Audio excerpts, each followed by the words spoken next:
In today's video, we continue our conversation with Mr. Baman Bharucha as he continues to share with us advice, recommendations and guidance, especially for students and budding optometrists.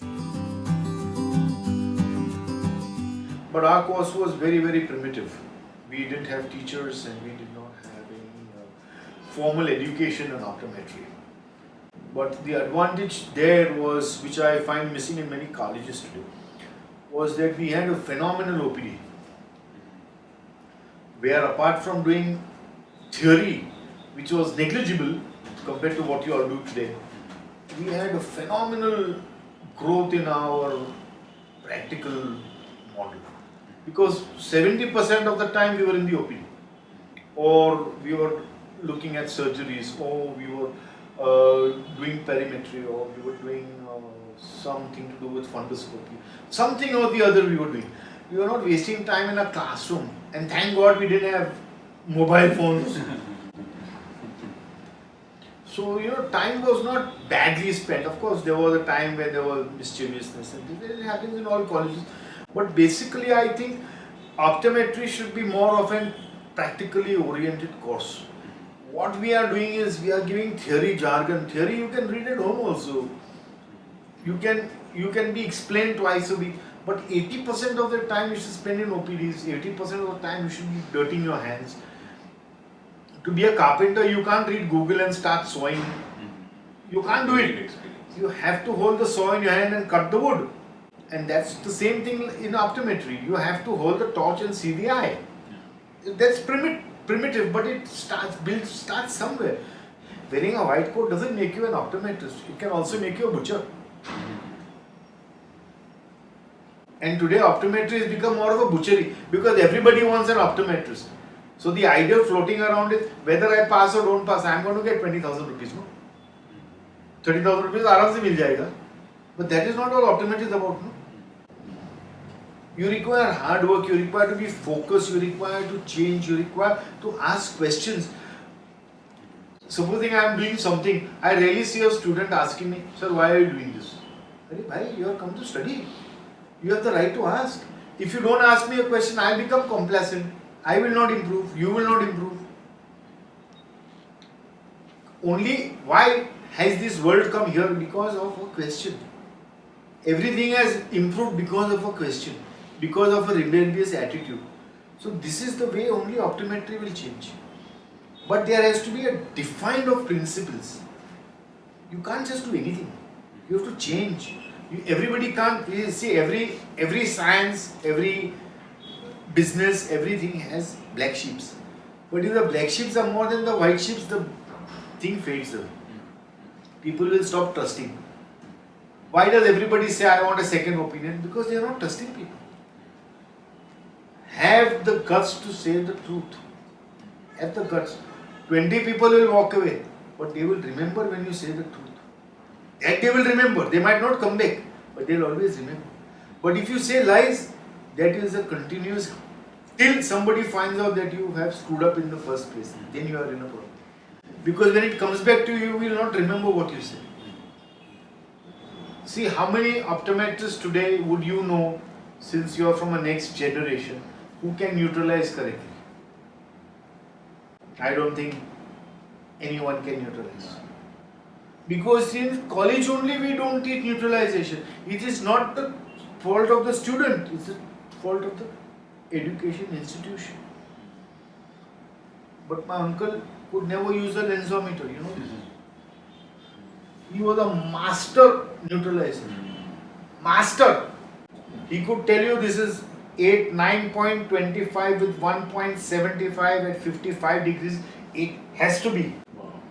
Has to be. The lensometer will show you wrong, but he will not be wrong. He was so accurate in his, he used to do like that, and tell you.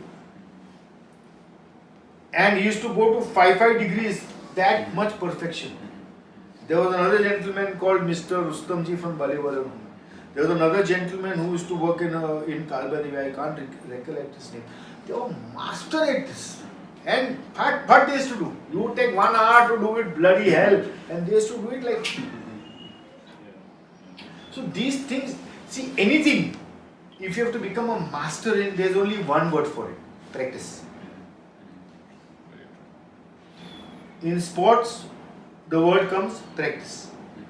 When you become a doctor, the word comes practice. In cooking, it becomes practice. In flirting, it becomes practice.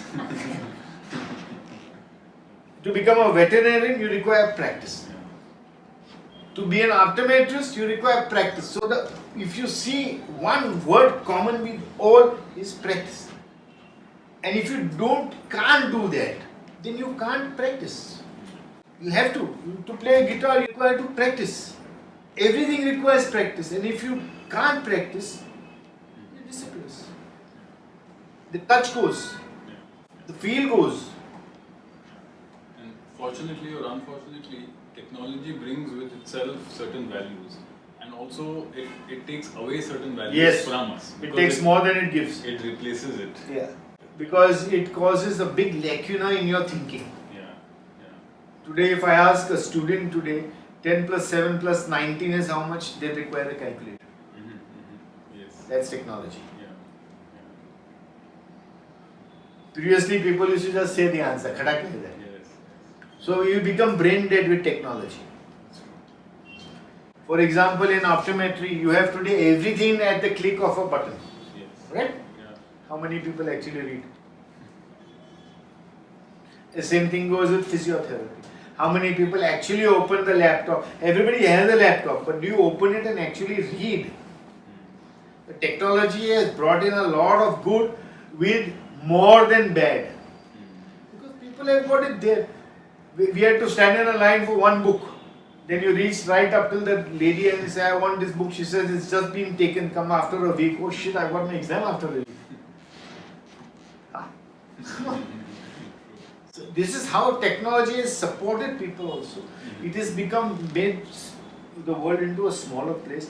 You can discuss faster. I mean, I can sit here and call Nilesh Tite, or I can call Yashwan, or I can call Monica anywhere, provided the system is not down. And I can get my answer immediately. Otherwise, I had to sit there with that old phone and say 0, 2, 1, 1, by that time I would die of a heart attack. So through the years, technology has definitely given more of an impetus to do better, but are we utilizing it? Are we actually utilizing it? So like I said, there is a vast need to change. Let's stop saying lies in optometry. First lie, big lie, computerized eye test. Big lie. Second big lie, refraction of errors as a fear option to the consumer. Third big lie, I will not talk just now. When the time comes, I will take. So we have to change our concept of thinking. We have to change our habits. We have to go back to the roots. I'll show you something. This is a book of optometry.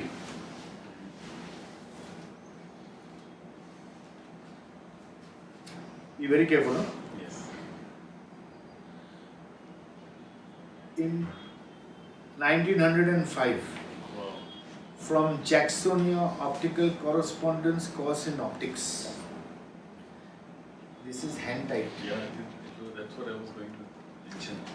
And there is no difference from what this book is, from what I have learned and what you have learned. So theory will not change.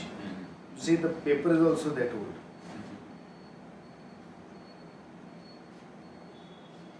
And if you read the first line,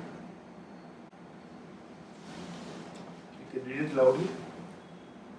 Life is only a tissue of habits, says Amiel. We hope that you have already formed the habit of concentration, that power which enables one to put his mind upon one thought or subject to the exclusion of all others. He who has such control of his will, for it is nothing more or less than exerted will force, becomes a student of the highest order. Whatever he undertakes, he soon masters and does not forget. If you attend to anything with your whole heart, you cannot forget it. Profound. Beautiful. Very profound. Here, you can hold a part of history in here. I think even if our books have something like this written, we're sometimes so fast-paced we never read the start of the book. Yes. Like now I'm thinking about it, I've never really read what You is at should the always start. read the preface. Yeah, Yes, that is the main essence of the book. it's beautiful. 1905 is a long time. It has survived 2 world wars. Really. I don't think many people should know you have this. They might come asking for it. Beautiful. That's why I say be very careful with this, because this is history. I don't think this college exists also. So you see, these things are important and so necessary to build the power of concentration. Today there is no concentration. Our mind is fluctuating. That's why we have dropouts in everything. People join, people leave, people come back, people go away. There is no continuation, there is no process. People become know-it-alls. If you become a know-it-all, you lose life. Well, this is one very important thing to take away from Aid in Sean Coaster, because it's easy to hire a place, stock it up, buy some instruments and set up a clinic, but then there's something more that it takes to hold all of these together for 180 years in this case. It has been a truly inspirational experience for us, and we hope it has been the same for you. We will continue our conversation with Baman sir in the next video, where he will share guidance for setting up a successful optometry practice.